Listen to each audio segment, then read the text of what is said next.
Hey everyone, welcome back to Ranching Reboot, the podcast that reboots your thinking about farming, ranching, food systems, and the people that operate them. I'm your host, Brian Alexander, and I'm so excited to have you all here with me today. Whether you're tuning in during your morning commute, lunch break, or while you're whipping up something tasty in the kitchen, I want to thank you for joining me on this incredible journey. Today, we're diving deep into some pretty interesting topics I know you all care about. Where our food comes from and how it gets to our plate. There's so much to uncover, from farm-to-table movements to the rise of urban farming, and even how food choices impact our planet and our health. But hey, don't worry, we're going to keep it casual and fun. No dry lectures, just good conversation, interesting stories, and a few laughs along the way. So grab a snack, grab a drink, comfy, and we're going to get going. We're going to cover some top tips for finding, training, and retaining good seasonal help. We're going to take a look at the cattle market, cattle cycle, and cow herd numbers. What does it all mean? We don't know. All I know is if we don't start keeping back a lot more heifers to make into cows, things are going to start to spiral, and I don't think we want that. We're also going to get into carbon contracts on this episode, and you don't want to miss it. My guest today is on, I believe, his fourth time on the podcast, Mr. Trevor Burian. Trevor and his lovely wife ranch in western North Dakota, mostly custom grazing, but he also has a side hustle running a hotshot rig and transporting loads for the oil field. We also talk about the No-Till on the Plains to Dakota's bus tour, which if you're listening to this when it comes out, and I don't know why you wouldn't, it's probably happening right now. Maybe I'll run into Trevor, maybe not. If you're on the bus or you'll be at a tour stop, come say hi and get some stickers. Speaking of the bus tours, I have to get packed and leave, so you guys get a short intro this week. That's it. Here we go.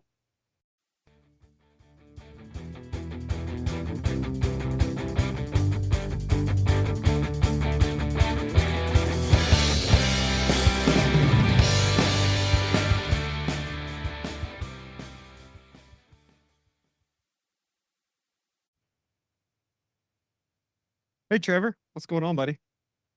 Well, not much. Just I had a heifer in with my neighbor's cows, and getting one heifer out of 100 cows was a challenge. Yes, I can imagine. Been a minute since I've had anything tangled up with a neighbor, fortunately. Yeah, good. Yeah, it's always a pain in the ass when you got to deal with stuff getting mixed up. So how's everything else going? It's going good. We're getting through the summer. We got a lot of cattle and 3 groups, and yeah, it's been a learning curve. This is last couple years we've had 2 groups. And I found out that 3 groups might be a little bit too much, just with not so much like we're still moving them twice a day, all the groups. And my guys are crushing it, doing that. But as far as just keeping water going and the general infrastructure in 3 different herds is can be a challenge. I feel that. I mean, I'm usually running three, like three herds is kind of like the bottom number of how I run because of how the ranches broke up with paved roads, and I just don't like to move across the highways, especially by myself. So, yeah, I get that. It's you got to maintain, 3 sets of chargers, 3 sets of water infrastructure. It can definitely be a challenge going from 2 to 3. See, there was a couple years ago, and I ran 5 herds by myself. Wow, I, that's a big undertaking. yeah, I had 2 sub herds that were strip grazing, and then 3 more herds that were on rotations. So that was a lot of fun to stay in front of. I've done 4 by myself, and one herd on strip grazing, and 3 herds just on kind of moves every couple of days. And man, that that's a lot.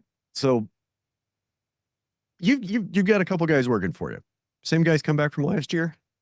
Um, Keaton did not. I actually haven't talked to him to see what he's doing this summer. He was looking just to get another experience from somewhere else under his belt.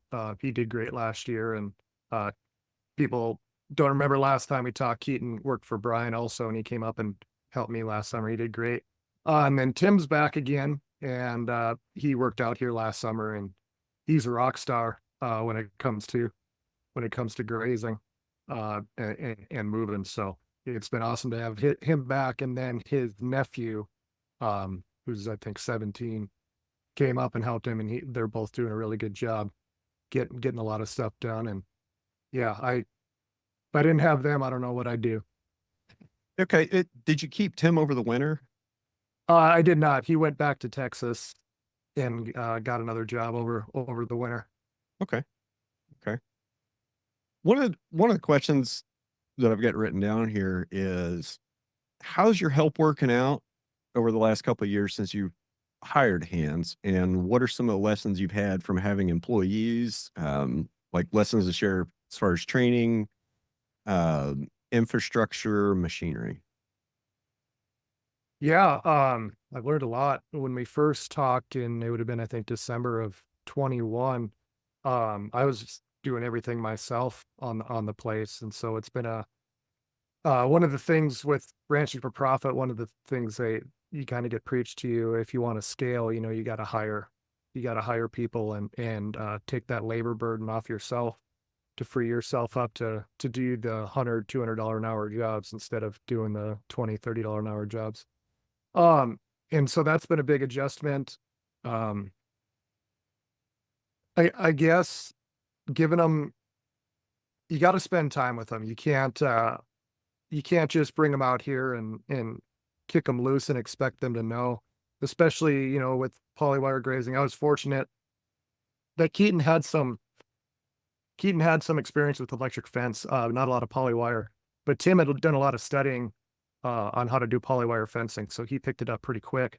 Wow. But moving forward, I mean, we talked about this last time too on, kind of the, demographics of hiring people, of the people that you're able to hire. Well, if you have a seasonal position, there's a good chance you're not going to be able to keep those people for long because they're going to want to move on and find a full-time position. And unfortunately, our branch isn't big enough, or we haven't expanded enough or been able to scale enough to be able to provide a full-time position at this point. I hope to someday, but there's a good chance he's probably.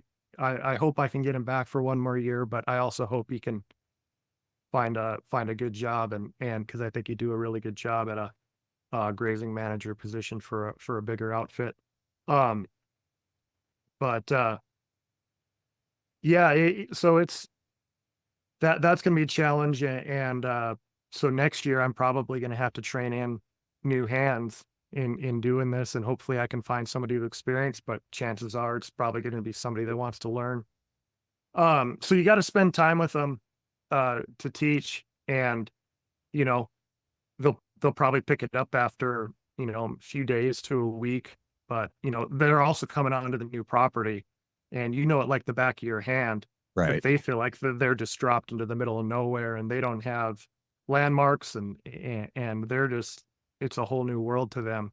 And so there's also a training period, just getting them orientated to your place, because we're kind of spread out, chunk of land here and there over 10 miles. Um, and so logistically, just getting them to know what you're talking about is kind of the biggest challenge sometimes. Especially right now, we're running 3 separate herds. You just, in our minds, we know the land so well, you can jump from piece and talking about piece of land to piece of land like that, but it takes a little bit longer for them to orientate and get their mind into the next pasture. It's like, okay, now we're talking about this. So I've had to get a lot better, and I still have a lot of work to do on uh how I communicate, and just so I'm not, if I'm talking and they don't know what I'm talking about, that's a waste of time for everybody. I could just go off and ramble, and they tuned out 2 minutes ago because they don't even know what chunk of land I'm talking about. So trying to get better at just communicating and slowing down a little bit and making sure that, they know exactly what I'm talking about. Coming up with names for everything. Yeah. Like, Yeah. I don't know how many paddocks you have, but I'm somewhere around 50-ish. And every single one of them's got to have a name. Like it's got to have some sort of descriptor. And yeah, I don't know about you, but sometimes I have a hard time coming up with paddock names, especially when you take like a paddock that's 150 acres, split that into 3 or 4. Okay, well that had a name. Well, that name's going to transfer to another one of those paddocks. So now I got to find 5 more names in that area. that makes sense to name those paddocks, so I know where the hell I'm at, and I can tell somebody. One of the things for me when I've had hired hands around, when I had Meg around, when I had Keaton around, that really helped a lot with that was pasture map, and be able to have a map, all the names on it, and it's not some handwritten thing that somebody's changed or might be 15 years out of date. It's like I can say, "Hey, we need to move from North 3F into Sherwood Forest." That's a pretty okay. We can find those two on the map. They should be right next to each other. We go look at the map, or we can go ride the fence and find the gate that we got to move them through. It, doing things like that, it really, I think, really helped me. And I was thinking when you were talking, I was kind of thinking back to when Meg started, and that was over 4 years ago. I mean, that was COVID, man. Like it just seems like the last 4 years have flown by. Anyway, one of the first things I did with her is I got her set up on pasture map, made sure she had it on her phone, walked through it with her. And it's like, okay, here's the keys to the four-wheeler. Go ride the fences. Like, go check all the barbed wire fences so you can start to understand how to get around and where things are. And when you find something that's messed up, you mark it on that map and you send me a screenshot of it so I know where it is. And then we can go back and fix it later and we have a record of that. And I think that really helped a lot.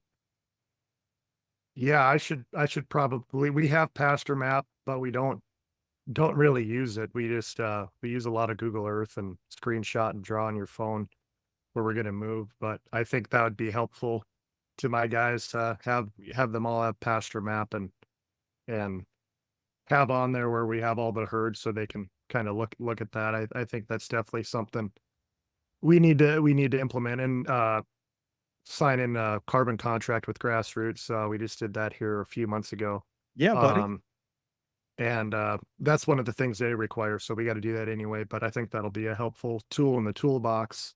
Um, just because we have chunks of land here and there, and they'll spend a lot of time, where the cattle are, and not a lot of time at the pastures that are out in front of us. Yeah. And so they don't really see those pastures until we're actually like moving there. So it'd be helpful if they can see it on their map and they can look at it and go ride it or ride over there and check it out if they have some time. That's something that I have a tendency to kind of get behind on. It's like, okay, the pasture I'm going to be moving into in a month. I need to go look at that every once in a while and see what that looks like and see what the grass is. And I'm not always the best about going in front of where the cattle are more than a week or two ahead of time and actually taking a look. And I need to be better about that.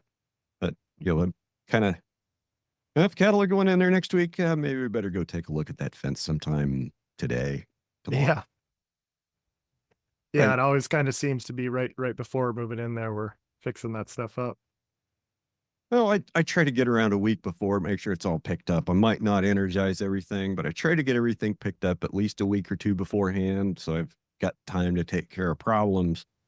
There's still times where I'm going out and oh, we got to move cows today, and okay, got to go check this fence real quick before we open a gate and call them through because we've just managed to get behind. Yeah, for sure. Yeah, there's a lot of that here too. So I guess where we're going to go now is you've been doing this regenerative grazing now for what, 4 or 5 years? So this is our sixth year doing it. Our 6 years? first year was 2019. Yep. Okay. So you should be through the trough of despair that kind of happens between years 3 and 5 when there's like a little bit of a dip. The first couple of years are kind of great and you're starting to see things, really come around and you're on an increasing curve and then you kind of plateau a little bit for a couple of years. Sounds like you're off of that plateau again and back to improving. I would say we're on the plateau right now. Okay. 20 2022 and 2023, first few years doing it were a lot of drought years. We didn't get much rain, so besides for the increased harvest efficiency and, just giving proper rest periods, we did see a little bit of a production increase, but nothing crazy. And then 22 and 23, we got a bunch of rain and everything exploded. And it's kind of tough how to measure. It's just like, so is it going to just keep increasing? Like, are we just going to keep having more and more grass? And this year, I'd say we still have, it was still a good year. Um, uh, Slightly above average precipitation. We're a half inch or an inch over our annual, and if you can hit average at least or even get close to it, that's a pretty good year. But we didn't see another huge forage increase. It's just a little bit less than last year. And last year we had more rain. We were well above average last year, but um, and then we didn't have any snowpack this winter, so I think that kind of is a factor also. Um, so yeah, I'd say we're kind of in that plateau area, and you know, it's it's probably going to be a more steady kind of rise, but a slower rise as far as health of our land. Um, the first year I started grazing, I watched a lot of Greg Judy content, and he's over in Missouri, and they get, I don't know, 15 more inches of rain than us, A lot. and and 2 or 3 months longer growing season. But I kind of wanted to try to graze like him and kind of you know, take the tops off and move on early in the year, and then and then try to come back slower in the year. And in our environment, or that year, I noticed all that did was stunt my grass. When I went and grazed it off, that's where it stopped. It got a few green tillers on the bottom of the grass the rest of the year. But as far as tonnage, there really wasn't much there. And I, I didn't go ahead. okay. How much of the grass did you take? Like, do you have an idea what your forest? Probably 70%, 60, Okay. 70%. Okay. Um, yeah, to the point where it looked like you just took a lawnmower over it, Yeah. and, they're just taking all the good stuff off the grass and kinda leaving the stem. Um, and it seemed to kinda stunt the grass. But, that was our first year doing it. It was, dealing with an extremely degraded resource. Everything was overgrazed for a long time. So I kinda switched from that to a more of a total graze, where try to hit everything once and hit it hard, and been doing that since, through last year, and last year was our first year with, custom yearlings, and, we were still doing the total grazing. We ended up only getting, zero 0.8 pounds per day, uh, as far as a gain on it, doing it that way. So the cattle owner wanted us to move a little bit faster this year, so we kinda shifted back towards, not taking it all, probably taking 80%, 90%, probably closer to 80%, this year, and And is moving a that little bit faster. how long is that duration? Your grazing duration? Well, we're moving twice a day, Okay. but we'll allow them access to that same pasture for up to 2 weeks. We're strip grazing away from watering points. With Um, and that so by no back fence. Yep, no back fence until 2 weeks, or we finish up grazing away from water, and then we'll back fence and then graze them the other way, away from water, for a couple weeks. So without a back fence for 2 weeks, are you having any problem with them going back to like the stuff in the first couple days when you get down to like day 10, 12, 14 Yeah. in that strip? Are you having problems with them going back to day 1, 2, 3, 4, 5?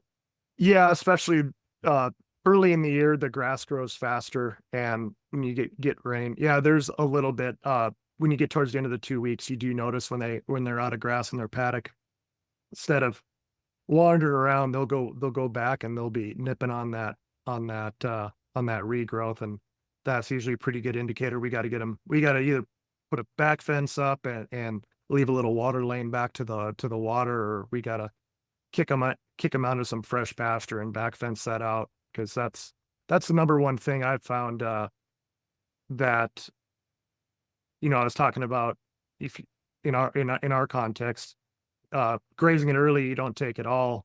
Well, grazing it all in our context, you're gonna set that grass back. It's not gonna keep growing like crazy. Um, but you graze off that regrowth, and that grass is gonna be stunted for next year too, or at least it's gonna be behind 3, 4 weeks. So, Yeah, that's the main thing we try to do is just try to stay off the regrowth, be out of the pastures before the regrowth starts. Okay. Good. But, yeah, we were moving a little bit faster this year, and we're getting better gain on the yearlings for sure. But we also aren't, utilizing all of our forage, um, which, isn't great if we're getting paid by the day, not by the pound. So we're leaving some money on the table, but in exchange for keeping our customer happy, and that grass is still there and it'll still help the soil. But Well, okay. Imagine how I mean, you're doing it on a day rate, which of course is what I recommend. I don't recommend like, I try to talk people out of doing things on a gain rate basis, especially if you're on native range. Goes back to that 0.8 pounds a day. And okay, it's been long enough since this happened. So 5 years ago, I took in a set of yearlings, and I think I've maybe shared some things about this situation. So I took in some yearlings for a good friend of mine, and he wanted to do a gain rate. He wanted to do it on rate of gain. And I said, I can't promise you anything on rate of gain. Here's what we'll do. We'll set a day rate at the bottom end of where we think they'll gain. And for every pound over, if we gain more than that, we split the value again, 50-50. You get half, I get half. So that way, if they do really well and gain really well, we both win. If they don't, if they just do kind of what we think they're going to do, I'll cover my costs and you'll still make money. So that's what we did. And the mistake I made, maybe it wasn't a mistake because it worked out in my favor, but I didn't have that floor set low enough. I had it set way too high. And I think that 0.8 pounds a day on native range, I don't think that's far off. I think if the guy wants to do a lot better than that on a consistent basis, we got to look at what they're doing in the Flint Hills and light it on fire every year. Now, fire's on my list to talk to you about later. I'm only a couple hundred miles away from the Flint Hills, and I don't think burning every year would work for my land. It might work for animal performance, but I think what I'm going to start seeing is I'm going to start seeing a lot of land degradation because, if you're going to burn, then if you're going to burn to maximize gains, then you need to put cattle on there when they're going to maximize their use of the grass. So you're going to have a 90 to 100 day window. So that's going to push people back. That's going to push more people to doing what they do in the Flint Hills. Now, I'm not saying it's wrong. I'm also not saying that, quote, the Flint Hills does it correct by burning, a couple million acres every year. We need more fire on the plains. But the same token, we can't be using more fire to do a 3 or 4 month grazing system with yearlings because that's what makes the most money. And maybe that's a lead into you to talk about your, some of the issues that you've been having with some of the grazing advice and some of the financial advice that's coming out. yeah, so like you said, we're trying to up here too. We're trying to take in a whole shitload of yearlings and graze everything we can in 100 to 130 days. Um, I wasn't trying to throw you under the bus. I was no, just running my and mouth as usual. no, that's why. Yeah, full transparency. I messaged Brian last night just a couple things that were on my mind that we could talk about. And one of them was just some realizations of grazing management that I've kind of came to this year. Um, that I really think that obviously an efficient cow herd that's adapted to your land is going to be the best use of your grass. But the main obstacle there is being profitable, and it's tough to run a cow herd. And so the best people find, this is a conclusion we came to in the context of where we are in our life, that custom grazing cattle would be the best route for us. And we went from unprofitable and we're now and we're not crushing it, but there is profit margin there even after we pay all of our labor costs and fair market price rent and everything. There's a decent amount of profit there running these custom cattle. But kind of going back to what I said earlier, we're leaving a little bit of money on the table by leaving grass behind. And if we could figure out some way to, a cow is going to graze more of that grass. That's the other thing. You really got to force yearlings if you're going to be strip grazing and try to do a total graze, graze it down. I mean, those yearlings, they're trying to grow and they're going to go for the best stuff. And you really got to force them to try to eat some of the shit. And that's when you end up not having good gain. And so right now, the whole piece of our pie is custom grazing yearlings. And I think going forward in the future, um, taking in a herd less, so running 2 herds. This year we have 1,400 yearlings split up in 3 groups, 450, and 500. Um, I think 2 groups of maybe 5 or 600, and then seeing what's left over, and then bringing in a herd of dry cows that have had their calves weaned in the late fall and early winter, and that especially once their nutrition needs drop so much, once you get a calf pulled off of them, we could graze some of those pastures because we have a lot of cool season grasses up here in North Dakota, and they're starting to get unpalatable right now. A lot of those cool season grasses, and so the bunch of yearlings, we're getting to it all right now, uh, and um, and we're going to get it all grazed, but it might be beneficial both from a labor aspect, not overwhelming ourselves, uh, and also I can employ people for longer if I do that. If I take in 2 herds and then bring in a couple hundred cows in the fall and kind of clean up some areas that might have got too stemmy and too rank with those cows. I think that might be a better option for us going forward and be able to make close to the same amount of money. It is nice. So we're gonna have cattle, for, I think we're gonna get rid of our first herd. It'll be, right at about 100 days, and then there's gonna be another one that's gonna be around there, and then we'll keep one, close to 130 days. It's looking like we'll be able to keep them. So it is gonna be damn nice once we get all those cattle gone that we're done for the year. We made our money. Uh, we got a lot of fencing projects to work on, so I'm going to keep my guys on for another month or two after that, working on fencing projects, so we don't have to.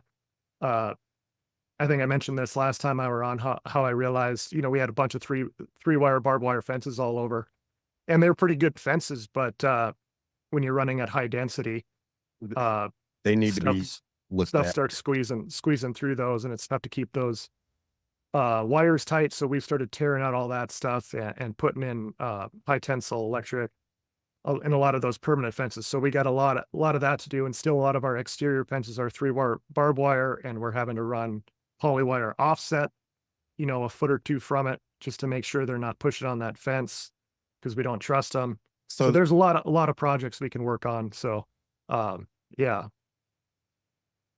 uh, yeah, fences, fencing. Do you ever get ahead on your fence, or are you always on your back foot?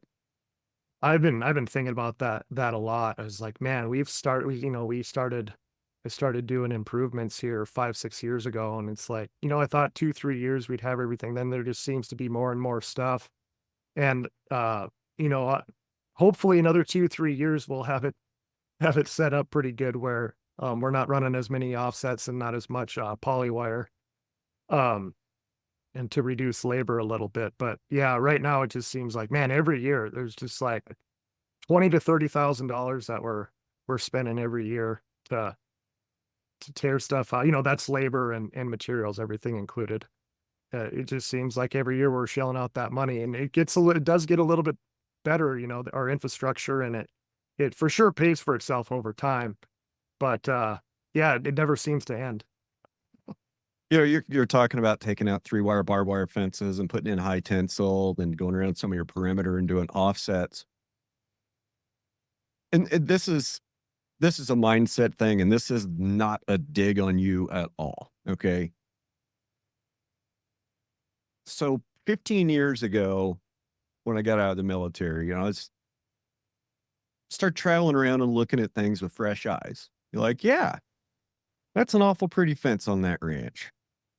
Then you start like calculating the cost of how much they spent on their corner braces and that nice 6 wire fence. And you go, okay, yeah, that's really expensive. Today it'd probably be 25 or $30,000 a mile to build a fence like that. And the number I used to use, which is it's 8 years old now, and it came out of Anderson Creek Fire, was $15,000 a mile to build a 5 wire barbed wire fence. And that's probably a little closer to 20, maybe 22 today. And you look at that cost, and you look at the cost of, okay, well, I'll just leave that fence there, and I'll just run a string of high tensile and do an offset. Hell, that's cheap. That's real cheap. And where I'm going with that is, I'd drive by a place and I'd see a fence that was kind of fallen down, kind of looking run down, and they'd just have an offset electric on the inside. And I think about that and I go, man, why didn't they just maintain their fence? And now that I've been running the ranch for 15 years, I'm looking at places going, I don't have $35,000 to get that fence replaced this year. Maybe I'll just run an offset through there and throw an energizer there for the 7 days the cattle are going to be against this fence. And that's some of where I get to. It's like, okay, I've got several miles of barbed wire fence that's not barbed wire, it's page wire. Like it's woven wire, a leftover from when my great grandfather had sheep out here in the 30s and 40s. Okay. So this is fence that was originally put in, I think probably between 1932 and 1935 when they built the highway through the ranch. Okay. Like 90-year-old fence that's had how many fires run through it? I can only get so good at weaving 14 gauge in to repair holes in that stuff. And there's only so much of that you can do. I mean, when you're weaving to repair a hole that a cow walked through, you use 50 or 80 feet of wire to weave that through.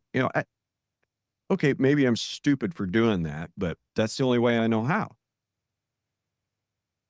I look at that fence, and every year it gets more expensive to replace it, and it keeps saving up money, and in the emergency fund, and that gets taken away for emergencies.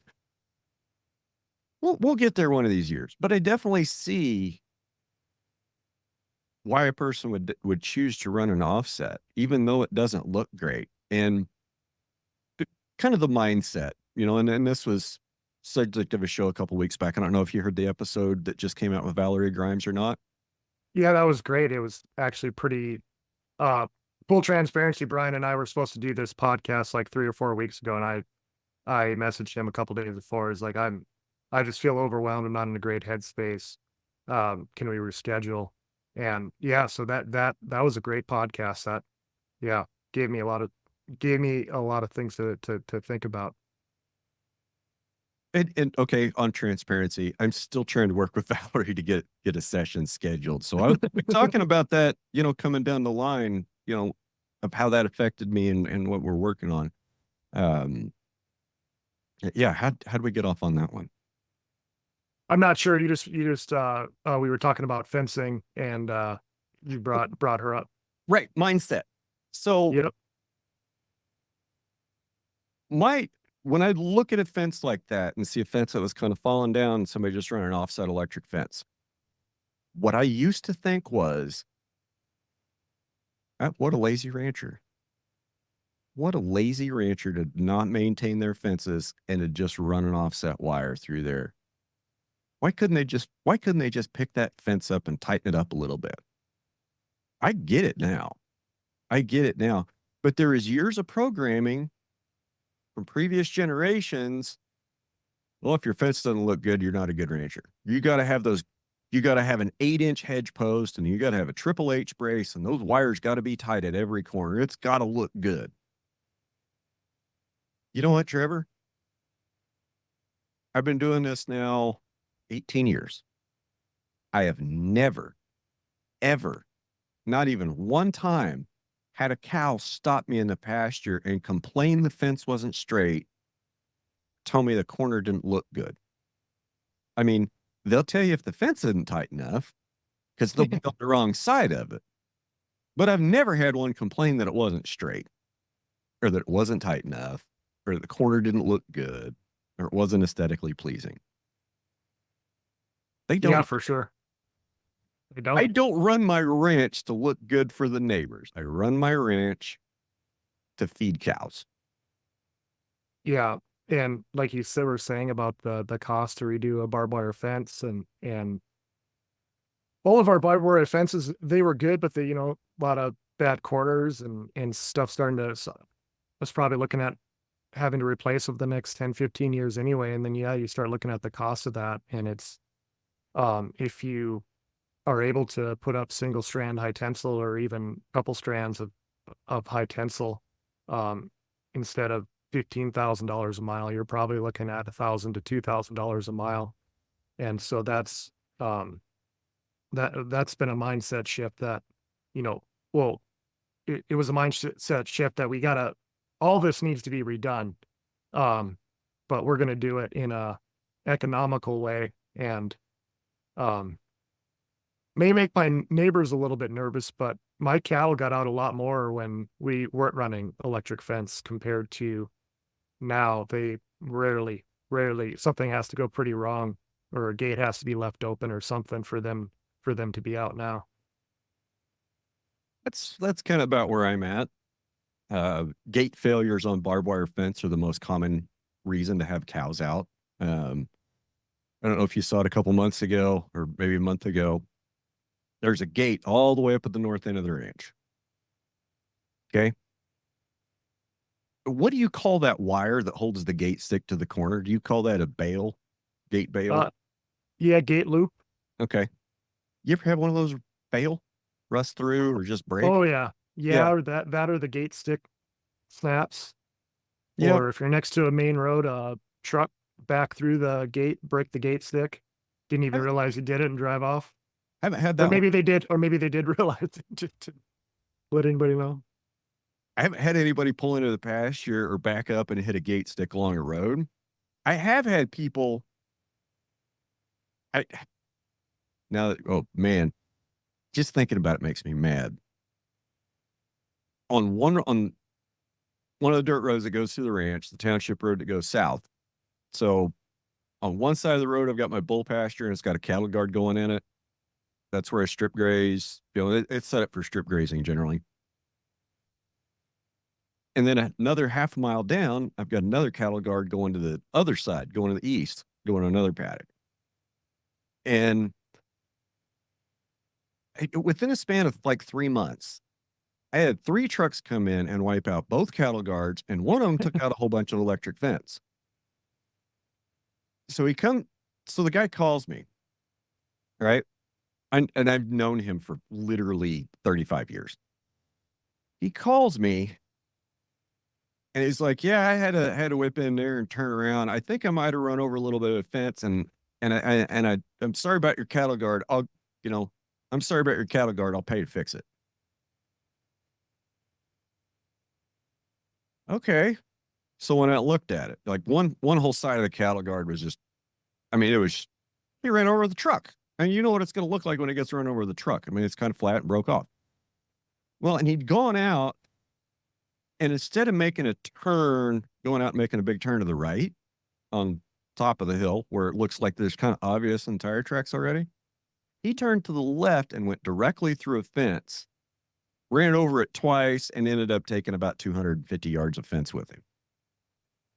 I don't care where it was wrapped up on his truck. Here's what I care about. He didn't tell his boss that he'd run over my cattle guard in a company truck and tore up my cattle guard. And he was expecting me to fix his screw up and just send him a bill. No, fella, that's not how this works. You fix my shit. Well, so I tried to call him back. He didn't answer. Okay, fine. I'll call your boss. And this is like 2-3 days later when I finally got a hold of his boss. His boss didn't know anything about it. He's like, well, I was wondering why there were marks on that truck. Well, now you know. The other one was just a random rock truck driver that had gotten completely lost. And he turned around and kind of did the same thing on a different cattle guard. Like, I never caught that guy.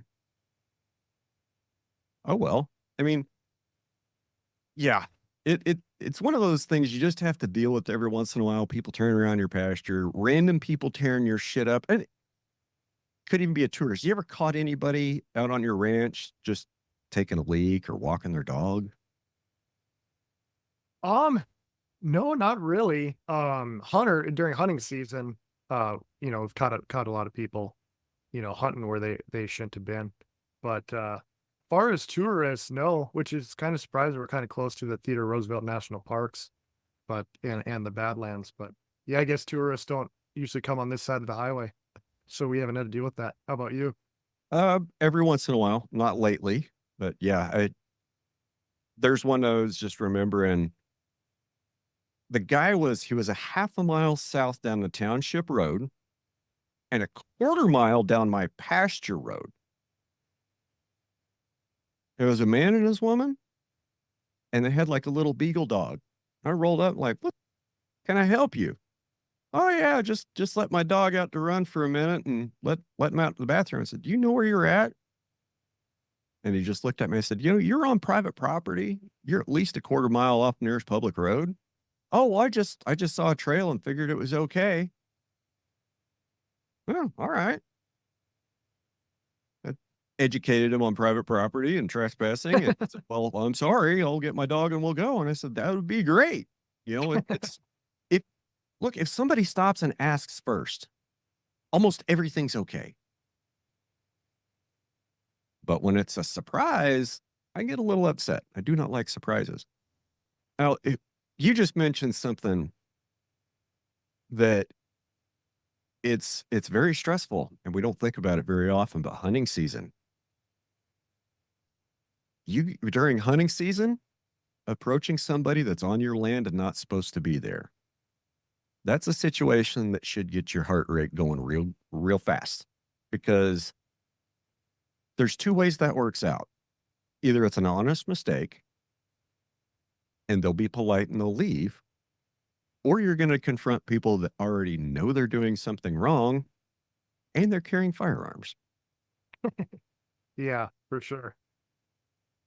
That's a time of year that is always very interesting and very stressful. I mean, looking for tracks, looking for people not where they're supposed to be. And you gotta really wonder, is this where I need to be putting myself in a situation to confront these people that are possibly poaching on my land? I mean, and that's an activity you do with guns. And if they're already willing to break laws with firearms, how many more laws with firearms are they willing to break? That's always what I wonder. I used to really enjoy first weekend of hunting season going around and chasing off road hunters and people that weren't supposed to be where they're supposed to be. But I kind of got tired of the confrontations. So that first weekend of hunting season, I try to not be here. Just just assume just assume that things are gonna go well. I have a cousin that's my neighbor that ranches right next to me. And he enjoys that. He's in his 50s now, but he still enjoys that. So I just tell him, just watch out. If there's supposed to be someone on our land, I'll let them know what they're driving and stuff. You see anybody else there, kick them off. Because you're right, it's like an intense situation, and yeah, if it's not an honest mistake, they're probably gonna come back with more anger, and yeah. And everyone's full of testosterone when they're hunting, and so Yep.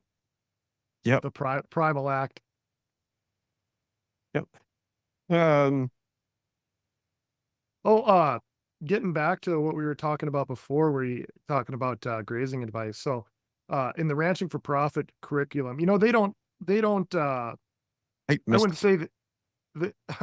Yeah, hit that bell. They don't necessarily preach this, but it is in the curriculum where they Eh, suggest that graze it up. let's make an important point.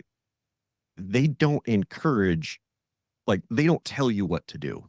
They No, they just show you how to do the math. yep, yep, and then they kind of give some advice and kind of guidelines, things that might work for you. But one of their things when it comes to grazing is possibly try to graze it up. Graze it light early in the year and then come back and hammer it. And I think that works well, probably in some areas. Um, but Graze up during the growing season and graze down during the dormant. yeah, but like I was talking about earlier, if it the grazing event up here in the north stunts and northwest, like we're still in the rain shadow. We get 15 inches of precip a year with snow included. Um, Once you graze that grass, it kind of just goes into survival mode. It'll put up a few green tillers to catch sunlight and rebuild its root system. But as far as tonnage, it just does not put on very much tonnage uh, until the next growing season, after the next winter. And so that so trying that again or moving a little bit faster again this year, that's something I realized. It's like I thought maybe, for my first year trying that, taking 70% and trying to come back and it not working. I thought, bad soil health. I thought 6 years down the road now, maybe we'd get different results, but I'm seeing very similar results that, when we graze something, we got to take, and just the amount of labor, that we're putting into it with polywire and uh, portable water infrastructure. Well, we're there. We got to take all we can get and get the most bang for our buck, uh, both from a labor standpoint and an ecological standpoint. So I guess if someone's new to the ranching for profit curriculum and looking to change your grazing, look at your context and, yeah, if you're in the north and on the drier side, you're probably only gonna get 1 graze a year, unless you're grazing, like, straight alfalfa, you might be able to and it's irrigated, that's a different context, but as far as, dry land, cool season grasses, um, yeah, probably looking at 1 graze a year if you're in a less than 15 inches of rainfall or probably even 17, 18. I think I would agree with that assessment that where you're at, the grass can probably only be grazed once a year. And I would suspect that if you went, what, 4 hours east into Montana, still behind their rain shadow. 4 It hours might, west, yeah, west into Montana. yeah. What'd I say? East? Yep. Okay. I guess I'm a little directionally dyslexic today. Just that's not just a today thing. That's kind of an always thing. I get east, west, north, south kind of. I Anyway, mix yeah. that So up too. if you went like 4 hours west into Montana out onto the plains, I bet it's going to be the same scenario where it's going to be a yearly graze and you're going to have to really monitor your harvest, how much grass you're taking. And if you get much over half, it might be 18 or 24 months before you can come back. Eastern Colorado, maybe, maybe they can do a solid 1 year and not look at that 18 or not look at that 24. But then you get off into New Mexico, like eastern New Mexico on the plains, West Texas. It's probably a year. It's probably a year down there too. So I'm wondering where the line is between where I am and the front range of where it becomes possible to get 2 or 3 grazes a year. Now I say that and I've been thinking about that. I'm guaranteed 1 graze a year. And that's kind of the drought management type scheme, which I've been on for 4 years, even though this year we had the wettest June my dad's ever recorded since he started keeping rain records in 1985. How much you get in June? Like 10. Wow. Yeah. Did that catch you up though to your yearly average for this year? Numbers wise, we're sitting good. I think we might be just slightly above. Um, Awesome. Ponds are all full and the soil saturated. Like that's I noticed this 2 days ago that we're the last rain. We're saturated. Like our soil profile now is almost completely saturated, and a lot of things are running off. And it's first time in 4 years I've seen that. And it's pretty amazing. Ponds are back full, creeks are running, everything looks great. I mean, I'm in the same situation I was in a year ago, Trevor. I've got I made the decision to stock the ranch when it was dry. I came in at a drought stocking rate, told clients prepare for a short season. Now here we are again, coming up to the middle of July. I've got belly deep grass. I mean, belly to chest deep grass in a lot of places that I haven't grazed yet. That's on you or the cows? Well, that's on me. Awesome. I mean, that's up to here. I've got grass, and I've got grass dang near up to my beard already. Like it's nuts. That's awesome. Again, I made my decision on stocking rate during the dry when I was looking down the barrel of it being dry. The forecasters were saying it was going to be dry. The climate gurus were saying it was going to be dry. Like they said, maybe we'll get moisture in like March, April, May. That's what I was hearing in January and February. They're saying maybe it'll start in late March, but April, May, we should get some moisture. I didn't come. Didn't look like it was coming. So I pulled back on numbers back to where I was last year. And then it starts raining again. I don't feel bad. I mean, I don't feel bad. But again, I've got half the cows that I need to have. So it's one of those things you just got to kind of stick with, you know? So Are you looking to maybe take in, other groups in the fall or winter to try to graze more of that, or what's your plan? no, I want to take the winter off. Like I respect that.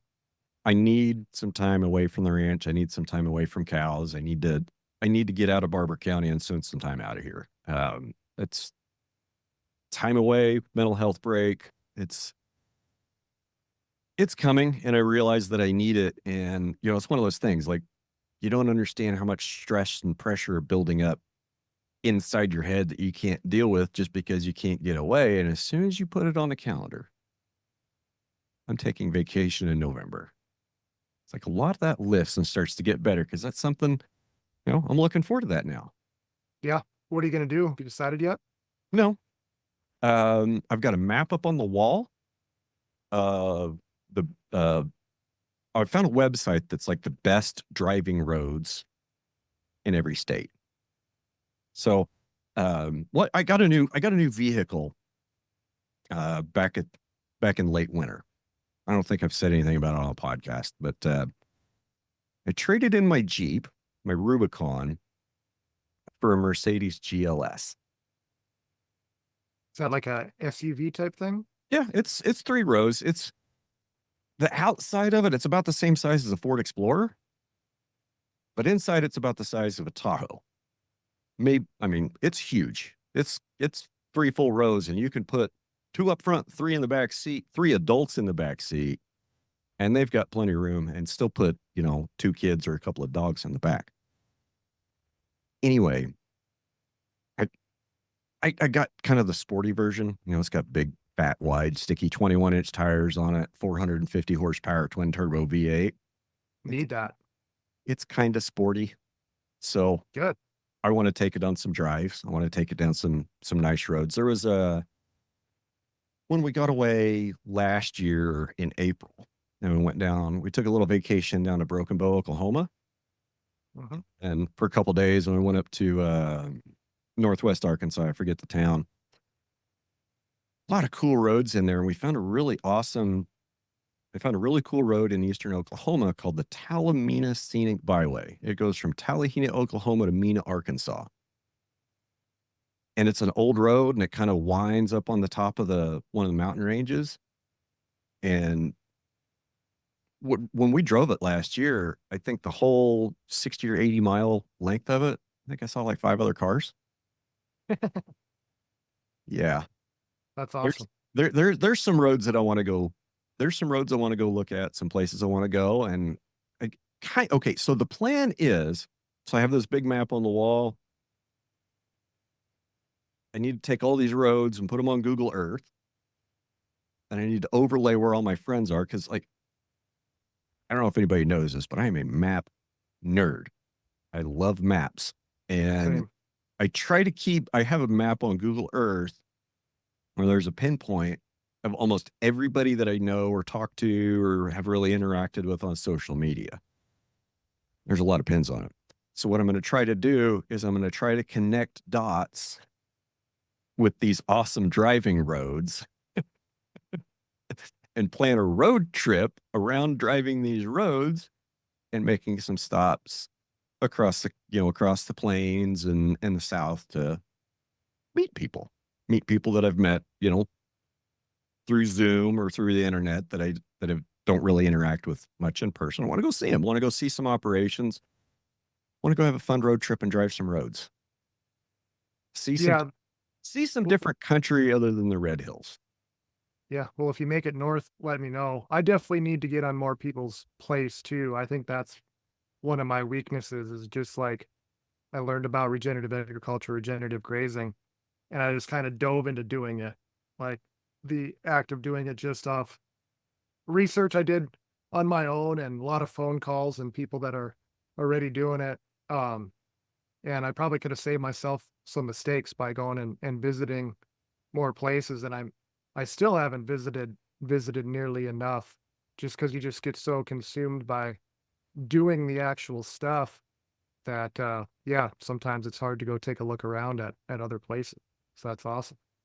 I think that's one of the reasons why executive link summer meetings are on the ranch. Even though it's hard as hell to get away from the ranch in the summer, it's important to get away during the growing season and see some other operations, even if you're just driving from yours to the summer meeting and doing summer meeting on their place. You're at least seeing one other operation while it's operating during the grazing season. Um, Yeah, I'm already having our summer meeting is coming up here at the end of the month. It's in Thedford, Nebraska, and I'm already having anxiety. Like, how am I going to make this work? Being away for 4 or 5 days, making sure that the water's all set up, and like, what if there's water problems? I'm just like, oh god, it's tough to get away. if there's water problems, it'll still be a problem when you get home. Yeah, yeah, I get. Uh, we're talking about tours, and I guess this is a good time for me to throw in a pitch for the No Till on the Plains Dakota Soil Health Bus Tour.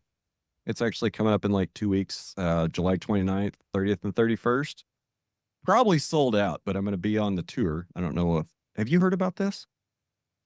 Just from you, I think you might have mentioned it once before, or I might have seen you post about it on social media.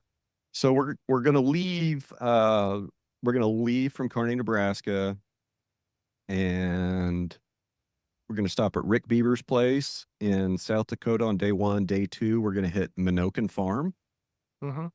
there in North Dakota. And then we're going to go see Jerry at Blackleg. Oh, nice. Yeah.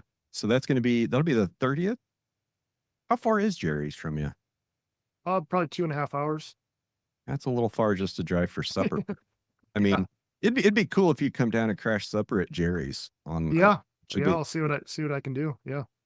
and then we're going to stop at Dakota Lakes Research Farm on day 3 on the way out. And that's it. So I haven't been on the bus tour yet. I think this will be the third one.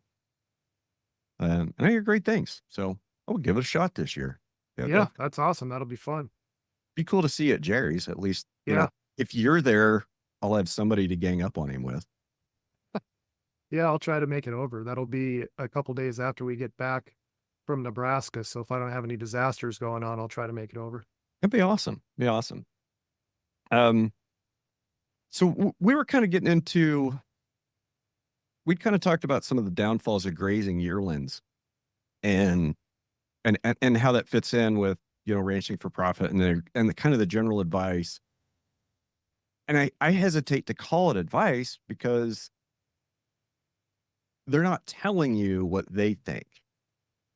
They're asking you questions on what your numbers are showing you. And maybe the way I've said this before, one of the issues I have with ranching for profit, and I love them. I love Dallas. Don't get me wrong. It's a great program. Executive Link is fantastic. But I think that and the math doesn't lie, cow calf is not a very profitable sector. The profit in agriculture, and it's been obvious for a lot of years, is running custom grazing on leased land. But that creates a problem. The more people that go that way and get out of cows, who's that shifting the burden of raising the cows to?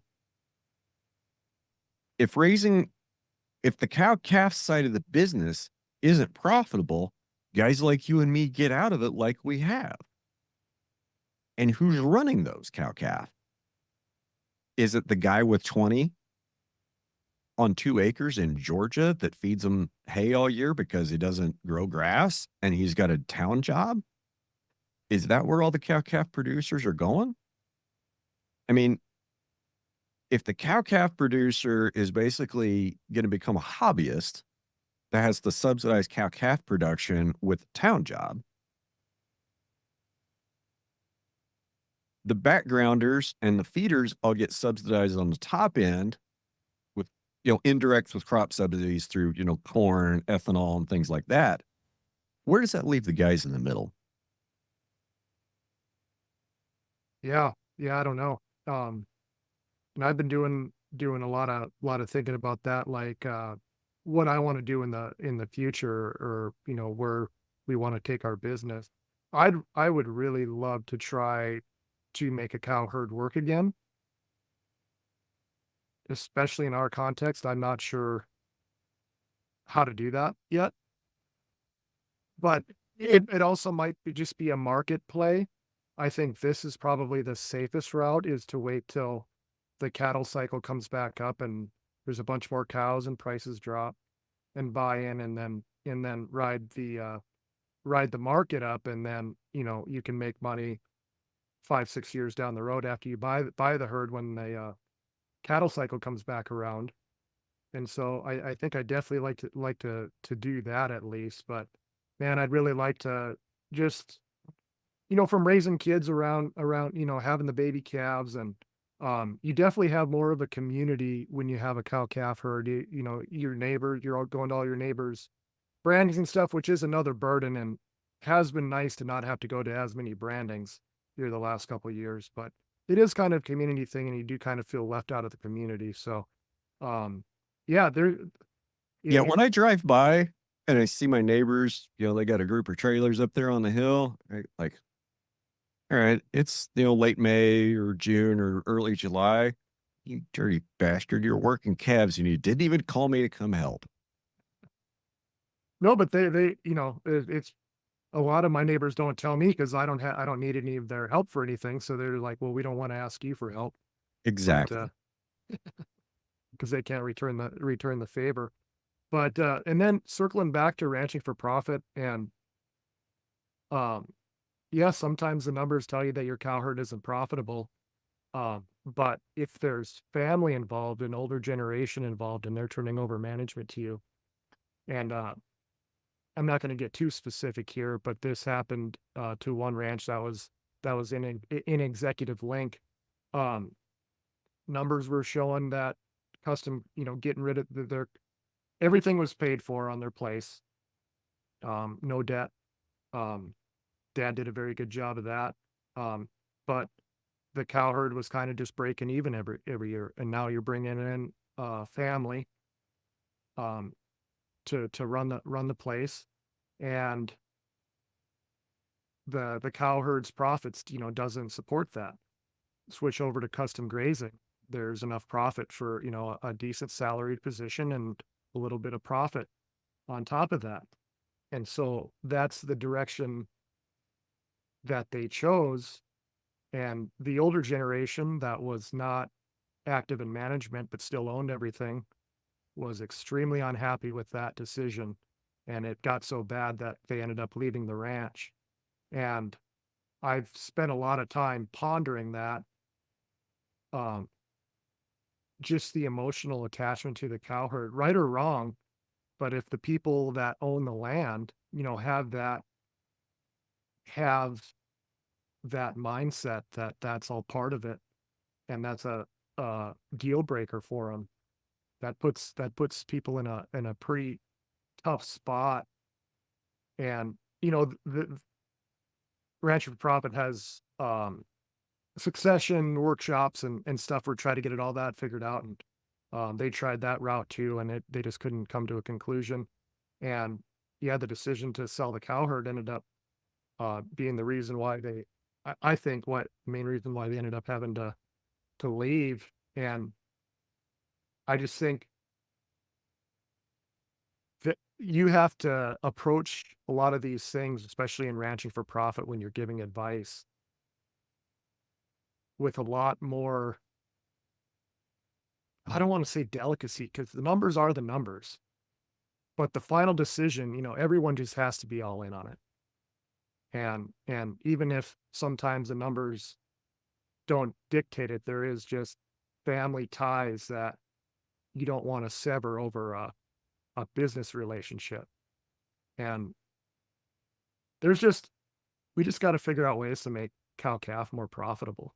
Just figuring out ways to do it. It's so tough, but I, a couple things to me, and it's going to cause short-term pain for some operators. Okay, to make cows more profitable long term. I mean, okay, first,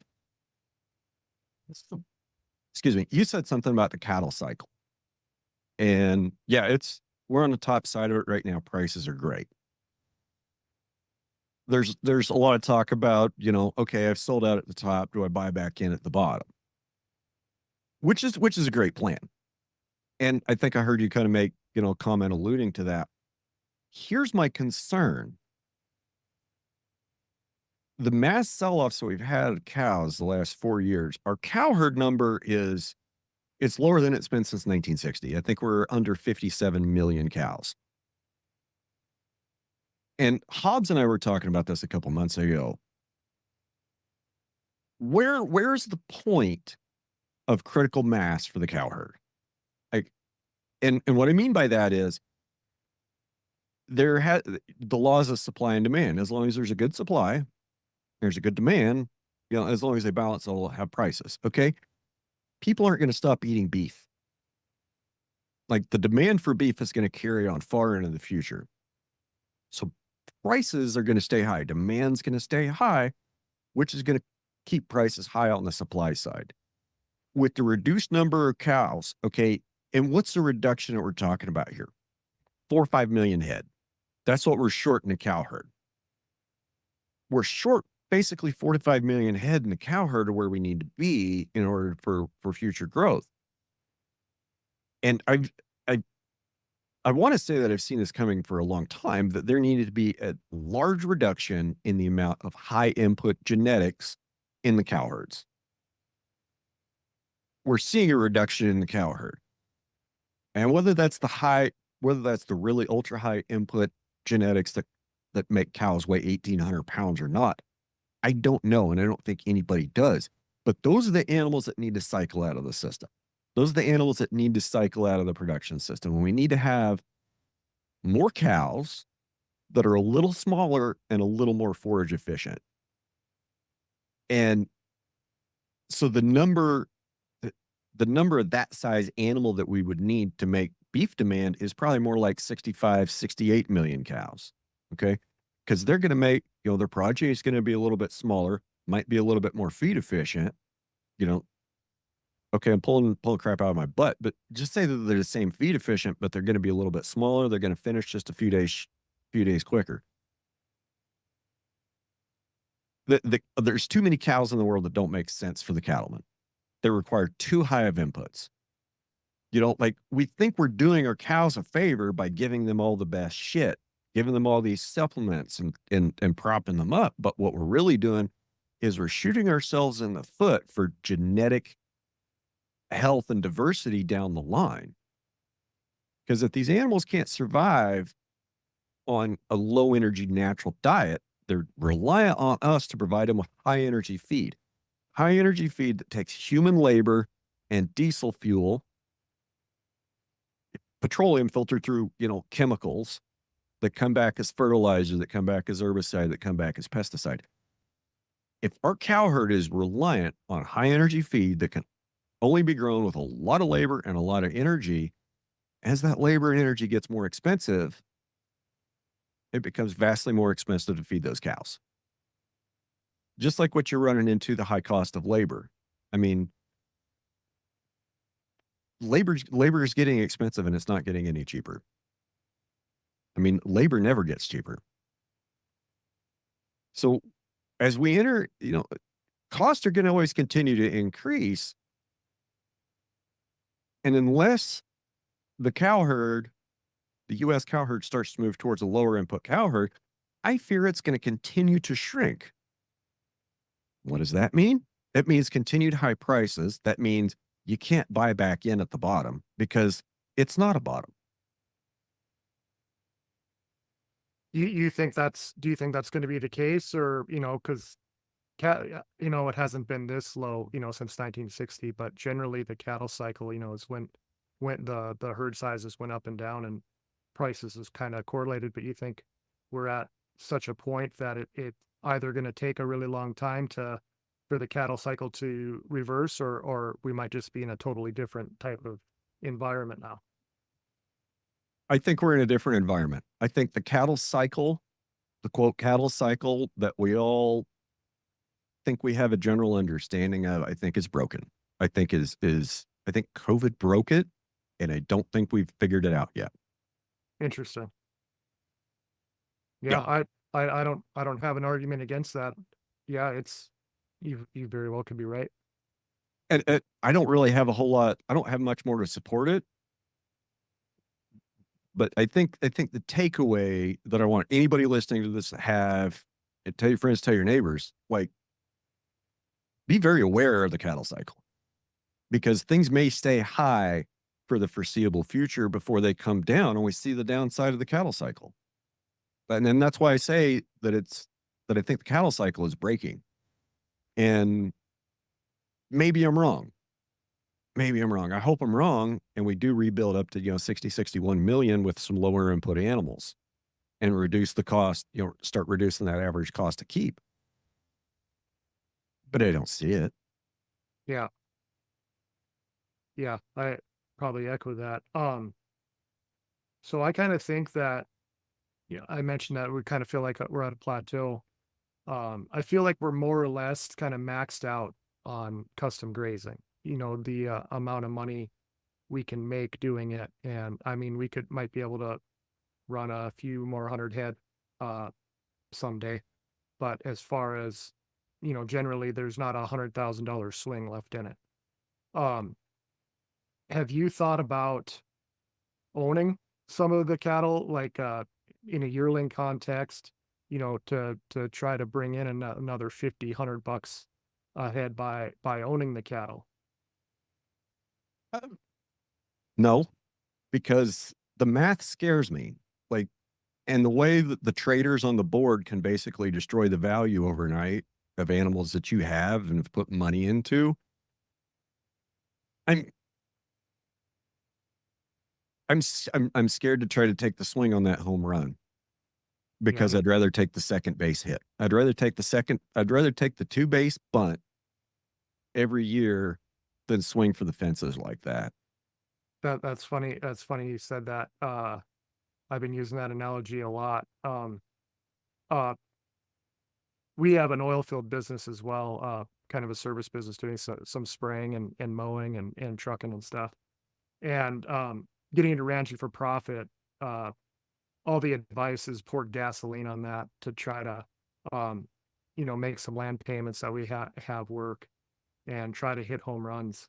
And I finally talking to Bailey, he's like, I'm tired of swinging for home runs. Like, I would just like to hit some singles. Like, I'm tired of the high stress and just trying every day, just trying to just make all this money, and we're profitable on the custom grazing stuff, but owning the land ownership is what the challenge is. And so we're gonna um look at some options as far as, so we purchased a new chunk of land, a couple sections here in 2021, and we've been making it work, been making the payments work. But like I said, it's high stress, and a lot of that money comes from the oil field business, which you're robbing profit from a good business. I mean, it's an investment, but um, you're still not. I feel like we're stealing from that business, and that business isn't reaching its full potential by taking a lot of that money. So we have a partner on that land, and I think we're looking at maybe him buying us out, and we'd still be able to rent it. He's still going to do the carbon contract, and if we can do that, and then we potentially have the option, I think, 10 years down the road, if we wanted to purchase it back from him.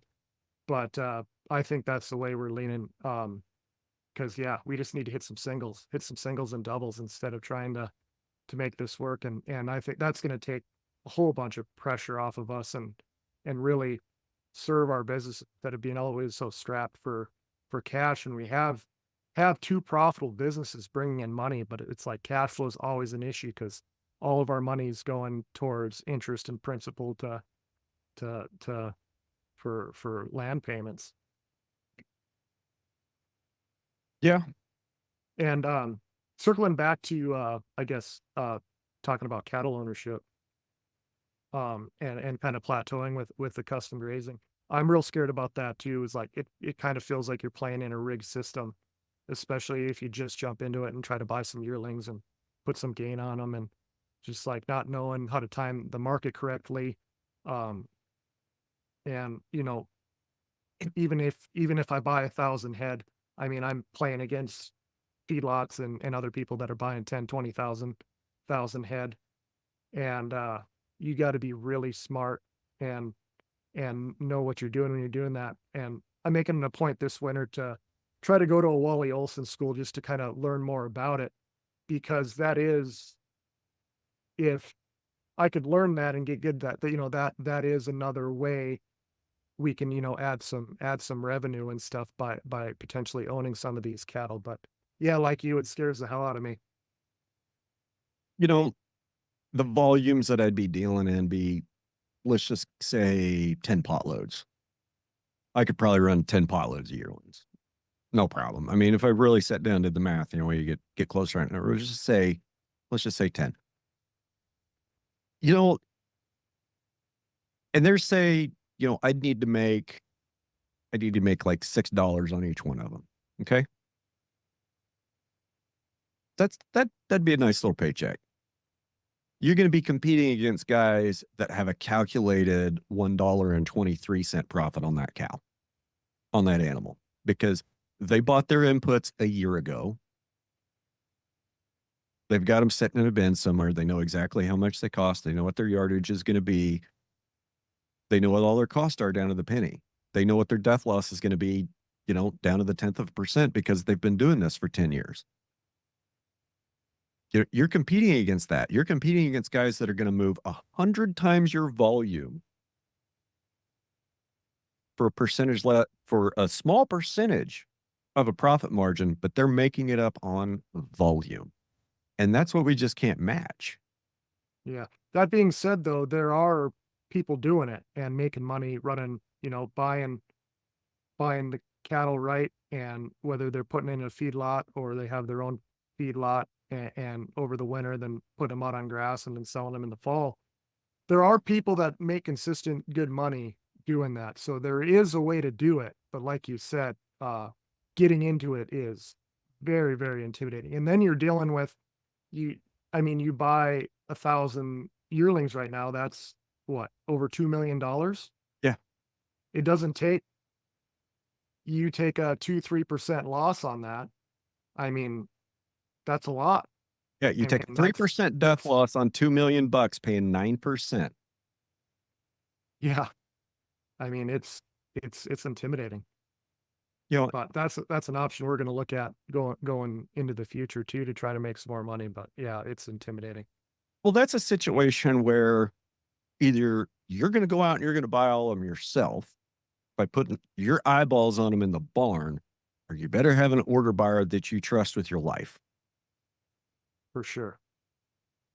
I mean, wrong order buyer. Order buyer sends you a bad load of cows is because he had having a bad day. Guess what? You might not figure that out for 30 days, but when you do, it's not going to be a good day. You know, there's, and maybe I'm just kind of being too negative about it, too black hatty, but there's so much risk in it and so much competition on razor thin margin that you're not guaranteed of. And people will say, oh, well, hedge them on the board. Fuck, I don't know how to do that. You know, Yeah. LRP and yeah. Oh, well, you can go to FSA and NRCS and you can enroll in all these price protection programs. Those price protection programs, I mean, if the government,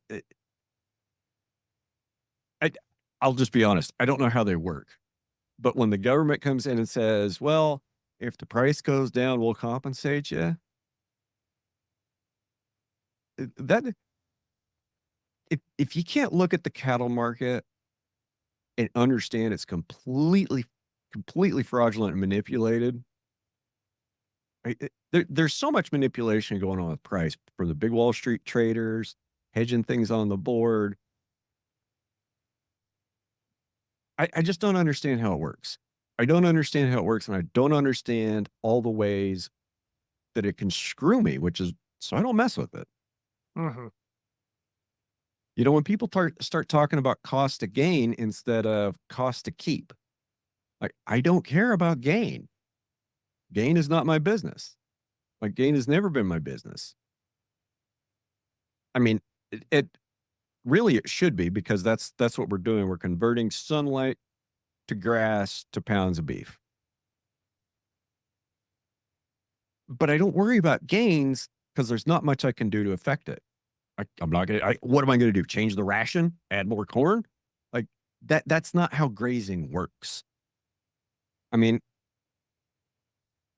you ran a group of yearlings at 0.8 pounds a day. That's not great.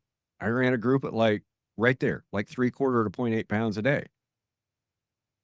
Could I have made 2 pounds a day by burning the grass and grazing just like they do in the Flint Hills? Take the fences out, just burn the whole cell, turn them out on it for 90 days and let them have at it.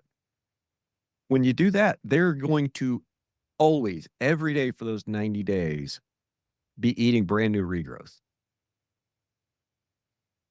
Doesn't do a whole lot of favors for your soil health. Doesn't do any favors for plant composition or diversity, but it's great for animal performance. And like I said, if we all go down this path of letting the hobbyist raise the cows, do the rate, letting the hobbyist be the cow calf business, and everybody trying to make a living custom grazing on leased land with other people's cattle, there's a limit to what we can gain. And yeah, there are things we can do that to push that past the natural, you know, what the cattle would do naturally, but we're trading long-term health, long-term environmental health, long-term herd health, long-term human health for short-term gains for profit. Yeah, and so we're both trying. We both have. Um, we talk a lot about paradigms and changing paradigms. Now you and I have a conservation paradigm where we're not going to operate outside that. We're not going to operate or conduct business in ways that degrade our land. And that does put us in a box and kind of limit us because we're not willing to sacrifice. In the long term, it'll be good because the health of our land will be on an ever increasing plane. And hopefully that leads to profitability. But in the short term, there are some limitations to it.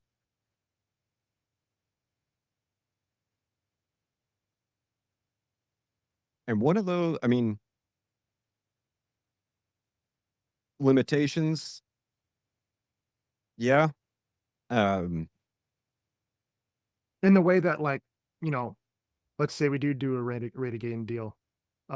Like you said, we're not going to be able to get 2 pounds a day out of yearlings because you got to selectively graze them. So if we're going to graze them, we're going to graze them in our context, which definitely limits gain. Therefore, limiting, how much we can make a little bit. But that's a sacrifice that I'm going to make 10 times out of 10 because I don't want to degrade my. yeah, because it's got to be there. It's got to be there next year. We got to leave something, not just to graze next year.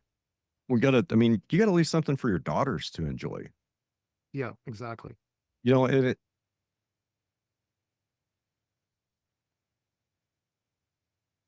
I guess when we get into it, you signed your carbon contract.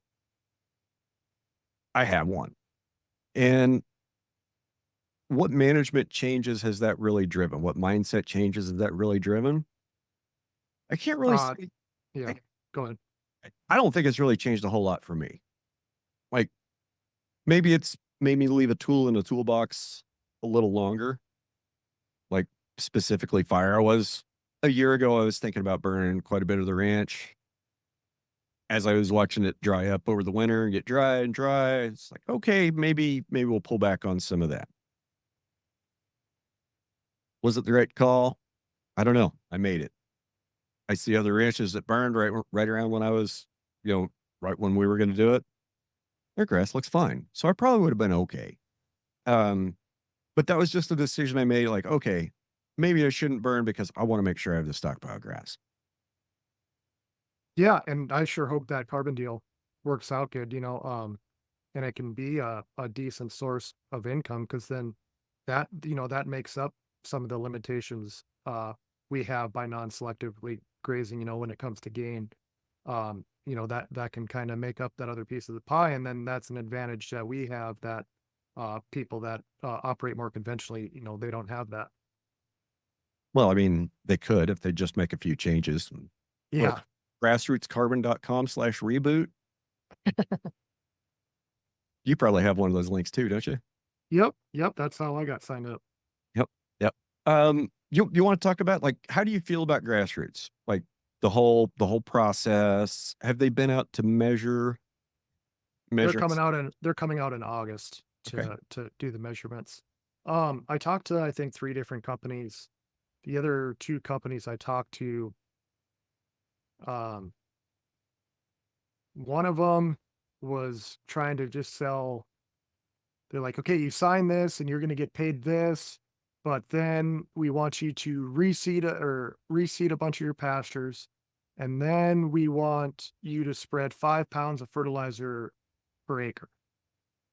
It's I don't That's not really how soil this is soil carbon, like, I don't think you guys know how soil carbon works, and they, were are a fertilizer seed company, and so they're trying to make money, but they're like, "Oh, but we'll cost share it, and then we'll pay you more if you do this." And Grassroots, it just seemed to all make sense. They seem to be speaking the same language as you and I speak, as far as understanding just the basics of soil carbon. I guess I don't know a lot, but I know that you graze like we do and full recovery periods and soil carbon is gonna increase. And so they didn't have all that other bullshit that the other companies want us to do.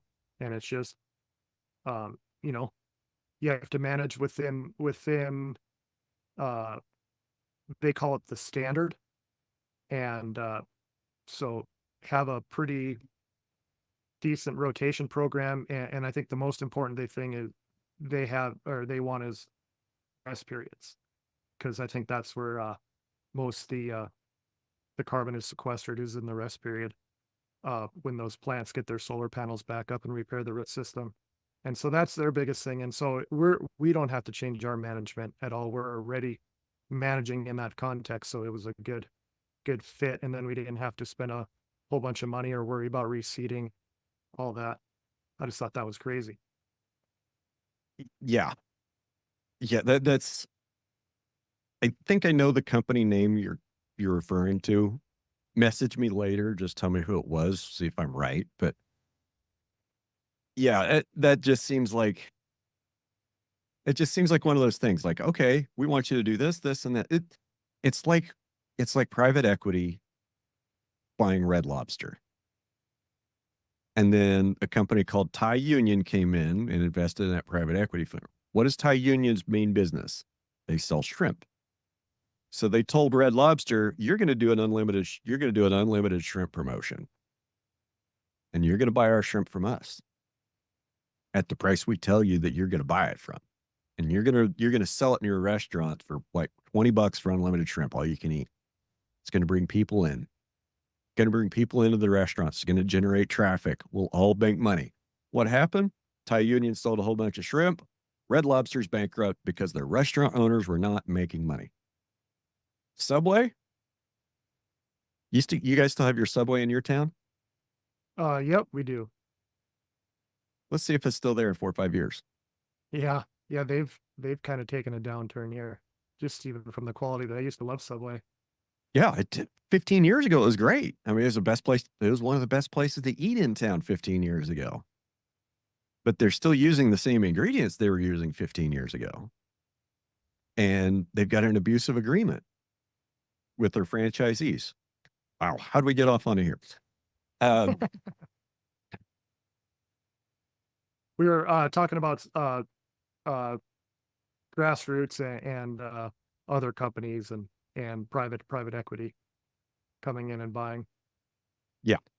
But no grass, and then we've been learning about soil carbon, since we got into regenerative ag, and that what we're trying to do anyway is sequester carbon and make our soils hold more water and increase water infiltration. All that comes with increased soil carbon. And so when you talk to other companies and you start telling them about that, and they don't know what you're talking about, and they're just like, oh no, you just graze your cattle and do this and this and this, and it'll be fine. It's like, I don't want to partner with a company that, I don't know everything there is to know about soil carbon, far from it, but I have a basic understanding, and I can't do business with a company that doesn't seem to understand it.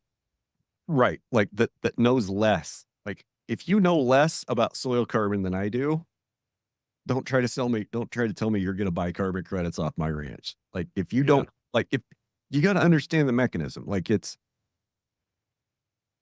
rest is the critical part.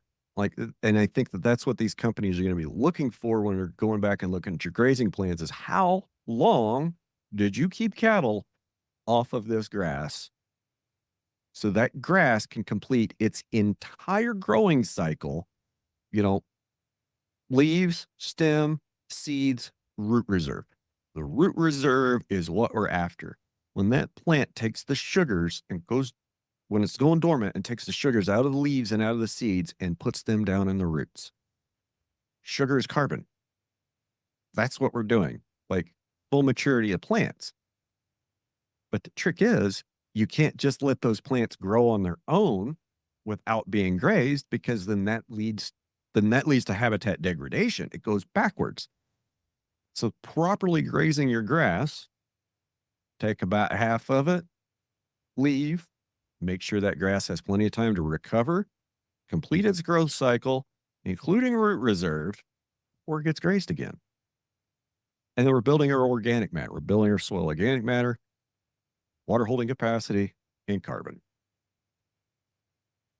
Yeah, and I also like that Grassroots has been around for a little bit now, and they're paying people, and they have active contracts with a bunch of companies that are buying the carbon credits. So as soon as you have them available, they usually have them sold. It was a couple weeks ago. I was talking to Hunter Jones. I'm going to get him on here one of these days. I don't want to say the name of the company, but it's a company that we literally all know.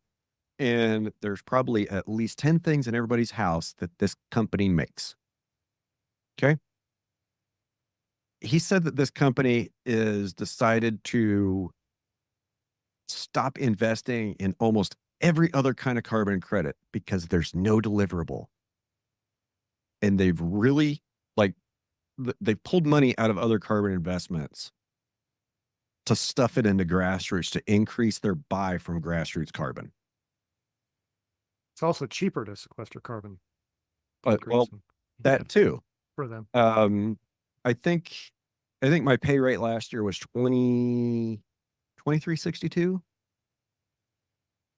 Yeah, I think it was $23.62 a ton, which is cheap as shit compared to what some European companies are paying. Like there's European companies that are paying $600, $700, $800, $900 a ton for offsets.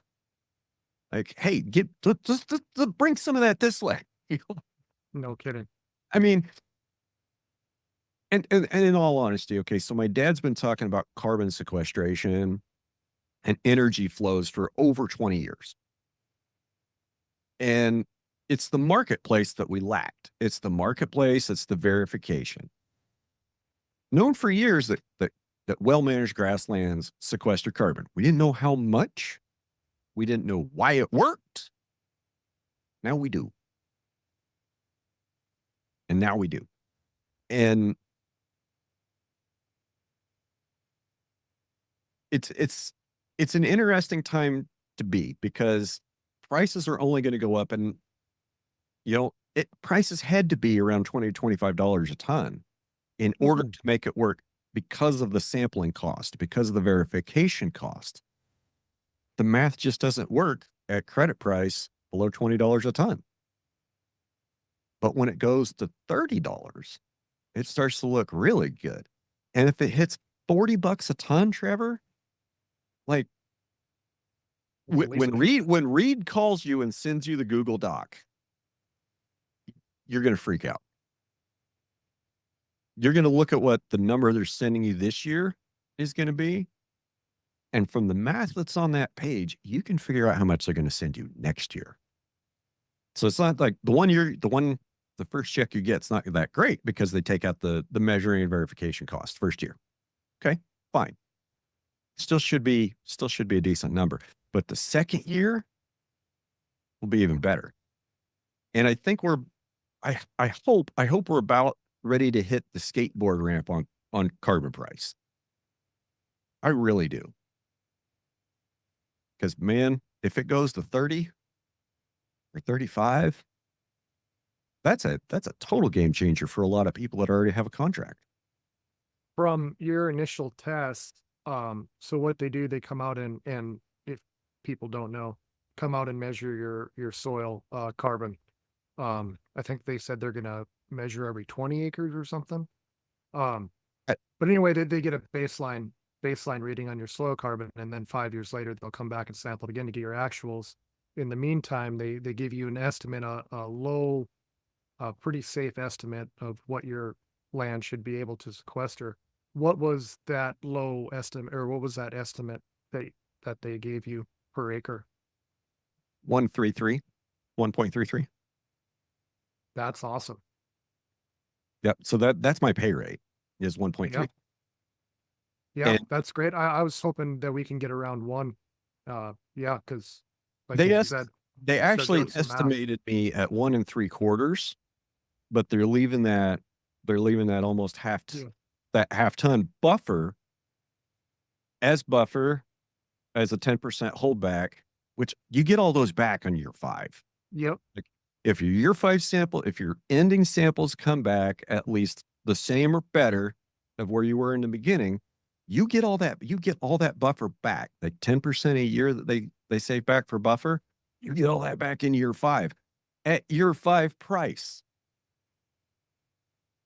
Yeah.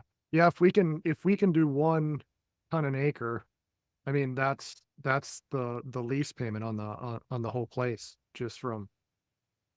And then if you do the math, if you can expand and when you're dealing with lease ground and landlords, it's probably a harder sell, and you got to figure out a revenue share deal probably for it. But I mean, you might be able to go out and lease ground and lease it with just the carbon payment, and everything else above it is, there's a lot more profit there. So it's exciting. I think if a person wanted to be a frequent flyer at FSA and NRCS, that you could get like a beginning farmer rancher loan to go buy the dirt, put a grassroots contract on it, and then also do something like there's a couple grazing programs that they've had over the last few years. I don't know if they're going to carry over into next year, but like CRP, grazing CRP, and some grazing programs that pay a lot, 20, $30 an acre. So a guy could theoretically go buy land on a beginning farmer rancher note from FSA, turn around, put a grassroots contract on it, collect that money, and then also get some money, some cost share money to do some improvements and then do some grazing plans. So a guy could almost triple dip and get payment, get 3 revenue streams off one piece of property. That's how you make cow profit. But I'm going to argue if the government's giving you subsidy, Yeah. you're really profitable. No. If No. you're relying on government subsidy to have a profitable business, is your business profitable? Yeah. No, it's not. All right. But yeah, it's an exciting opportunity. I'm a little bit hesitant to get my expectations up really high just because you never know how things work out. But no, it's a good opportunity, I think. I've tried to get more people signed up, but there's a lot of negative information in the media when it comes to carbon credits and stuff, and a lot of people think it's just a crock. Um, so There's I never push too misinformation. hard. I never push too hard because I don't want to be someone if something goes wrong, someone to come back on me and like, you told me to do this, why isn't it working out? Well, because this, and this, and this, because your context is slightly different than mine. Make Yeah, a couple of adjustments. You figure it out. Okay. no, but I think it's a good opportunity. So what else is on your mind, buddy?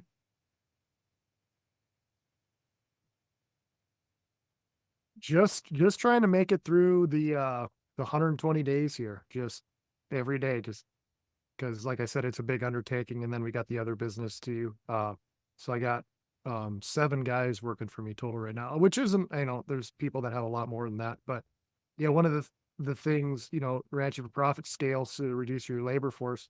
So, a few years ago, I had 1 guy working for me, and that was just in the summer. And then now I've gone to, well, I have 7, 5 of them are seasonal, 2 full time. But even when you're not doing the labor, like my mind's in 4 or 5 different places at once. It's like, even though I'm not like physically doing it, there still is an exhaustion factor. So just trying to grind our way through summer and uh get rid of the cattle. There'll be some times for we're hoping to go on a couple of vacations too.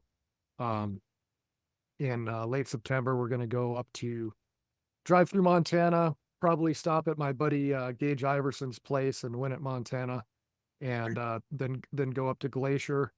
Take I think we're gonna leave the year and a half year old with a grandparent and just take our 5-year old. But go up to Glacier, go through that, and then I haven't explored Idaho very much. Might go down through Idaho, see what's there, and then maybe come back through Yellowstone. And yeah, really looking forward to that. That's like you were talking about having that vacation out in front of you. I've been thinking about that every day. Like once we get rid of the cattle, um, a lot of the seasonal guys will be gone for the year, and it'll be a lot calmer time. So really looking forward to that. That sounds like an Then, awesome trip. I've always wanted to see Glacier, but I'm not. By the time I could probably get there, I probably couldn't get there. You know? yeah, we're kind of playing with fire going at the end of September. There's a pretty good chance it'll be closed because of a blizzard or something. Yeah, yeah. We did a Yellowstone trip kind of the same time last year, end of September, and it was a great time to go to Yellowstone. The weather ended up being nice. I mean, it's 40, 50 degrees every day, just sweatshirt, jacket weather. But there was like almost nobody there. So it was an amazing time to go to Yellowstone, try to do that with Glacier. You know, I complain about not being able to get away during the summer often. There's good parts to that because everybody else gets away during the summer and shit's crowded.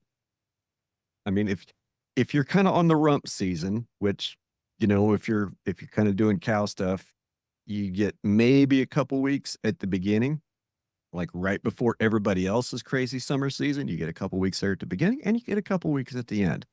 But the meat of it when everybody's out traveling around, like right now, yeah, my ass is grinding. I mean, it's the 120-day, 180-day grind. What it is. Yeah. And a few weeks ago when we were supposed to do this, another thing was I was having a lot of FOMO because of that too. It's like, God, I feel like a bad dad, bad husband.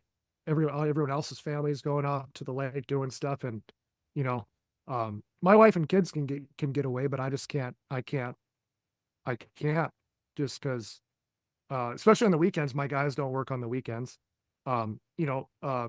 for the EL school, they'll work for that, and there might be a weekend or two I have them fill in. But I'm here on the weekends to give my guys off. So it's like 1,400 head of cattle. You can't go more than probably about 100 miles away. Got to be able to get back home in an hour. I, We're gonna have that's cattle in somebody's wheat. or on the highway. Yeah, Yeah. Well, I did see you just got away. You took your girls fishing on Saturday, didn't you? yeah. We got a little pond on our property that has some northern pike on it. So yeah, finally, my daughter Kit was asking to go fishing for like the last 2 months, and um, so earlier in the day, Saturday, we tried going up there like mid morning. Drove up there. Oh, steers broke out of their paddock. They're getting into the rest of it. So it's like, go back home, get the four-wheeler. Fishing's delayed by a couple hours. And then we went up fishing, had a good time. We were able to fish for a couple hours, and a thunderstorm came in. So that's a dam I have a solar watering setup on. I have solar panels and pump out of it, then pump Okay. up over a hill into some fields where we don't have a water source. And when that thunderstorm came through, lightning struck that solar setup and took out the control panel. So then the steer herd, that wasn't where they were supposed to be when we went up there. Well, then they were out of water. So then Sunday was kind of ruined. I had to have Tim come in on Sunday. We had to move those steers down around the dam until guys could get out and fix that solar panel on Monday. But yeah, just stuff like that. You just when you're doing this, you just got to be around, because if I wasn't around for that, you just have to check on stuff probably twice a day at least. And yeah, when you're dealing with that many cattle and trying to graze like we do. But When things the go benefit, they go wrong quickly. yeah, yeah, yeah.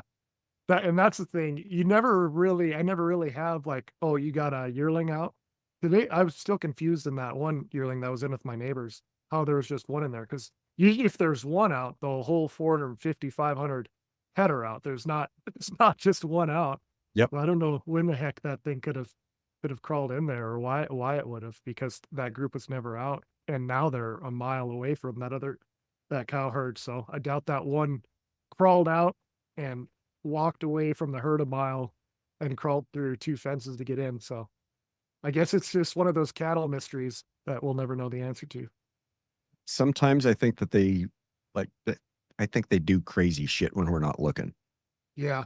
I'm thinking it almost had to be right when we got them or something, the first couple days when we were training them in. One must have had a wild hair and got out and then saw a cow herd and crawled through fence. But yeah, just a mystery.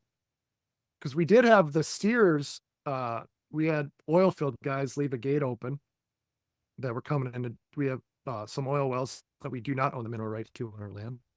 Oh, you Uh, had somebody leave a gate open? An oil field worker yeah, leave yeah, a gate open? Oh, yeah, unheard of. shock. That would never happen.